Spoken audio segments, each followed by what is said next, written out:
حدثنا عبد الله بن محمد بن أسماء قال حدثنا جويرية عن مالك عن الزهري عن سالم بن عبد الله بن عمر عن ابن عمر رضي الله عنهما أن عمر بن الخطاب بينما هو قائم في الخطبة يوم الجمعة إذ دخل رجل من المهاجرين الأولين من أصحاب النبي صلى الله عليه وسلم فناداه عمر: أية ساعة هذه؟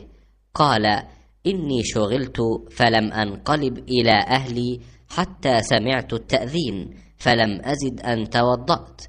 فقال: والوضوء أيضا، وقد علمت أن رسول الله صلى الله عليه وسلم كان يأمر بالغسل। जवेरिया बिन अस्मा ने इमाम मालिक से बयान किया, उनसे ज़हरी ने, उनसे सालिम बिन अब्दुल्लाह बिन उमर रदियल्लाहु अन्हु ने, उनसे इब्ने उमर रदियल्लाहु अन्हु ने कि उमर बिन ख़त्ताब रदियल्लाहु अन्हु जुम्मे के दिन खड़े खुतबा दे रहे थे कि इतने में नबी अकरम सल्लल्लाहु अलैहि वसल्लम के अगले सहाबा मुहाजिरीन में से एक बुज़ुर्ग तशरीफ़ लाए, यानी हज़रत उस्मान रदियल्लाहु अन्हु।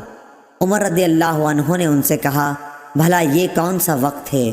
उन्होंने फरमाया कि मैं मशगूल हो गया था और घर वापस आते ही अज़ान की आवाज़ सुनी, इसलिए मैं वज़ू से ज़्यादा और कुछ गुस्ल न कर सका।